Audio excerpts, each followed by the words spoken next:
Premium feel එකක් දෙන Samsung phone එකක් පෙන්වන්නද? එහෙනම් අපි අද බලන්න යන්නේ Samsung ලගේ සුපිරිම ෆෝන් එකක් තමයි Samsung A57. මේ ගානට මේ ෆෝන් එක මෙච්චර වටිනවද කියලා අපි අද වීඩියෝ එකෙන් බලමු. අපි මුලින්ම කතා කරමු මේකේ ඩිසයින් එක ගැන. Samsung කියන්නේ හැමදාම ප්‍රීමියම් ලුක් එකක් දෙන බ්‍රෑන්ඩ් එකක්.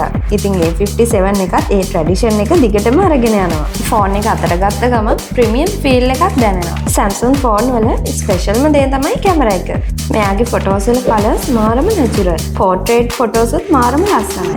ඩිස්ප්ලේ එක ගැන කියනවා නම් Samsung කියන්නේ AMOLED ඩිස්ප්ලේ වලට ප්‍රසිද්ධ බ්‍රෑන්ඩ් එකක්. මේ ෆෝන් එකේ ඩිස්ප්ලේ එකේ කලර්ස් මාරම ලස්සනයි. ඒ නිසා එනිමි මූවි බලන අයට සුපිරිම එක්ස්පීරියන්ස් එකක් ගන්න පුළුවන්. බැටරි එක ගැන කියනවා නම් මේක සාමාන්‍ය යූසර් කෙනෙක්ට දවසෙ මොනවත් පාවිච්චි කරන්න පුළුවන්. ෆාස්ට් charging support නිසා charge කරන්න යන කාලෙත් ගොඩක් අඩුයි. මේ price එකට මෙයාව ගත්තට පාට නම් වෙන්නේ නැහැ. ඔයා බයිසෝන් එකට ආවොත් අපි මෙයාව ඔයාලට ගෙවන්නත් දෙනවා. ID දෙකයි ගැරන්ටි කෙනෙකුයි විතරයි ඕන වෙන්නේ. නැත්තම් කොකෝ පේ mint pay වලින් උනත් ගන්න පුළුවන්. ඉතින් මේ තමයි Samsung A57 එක ගැන අපේ අදහස.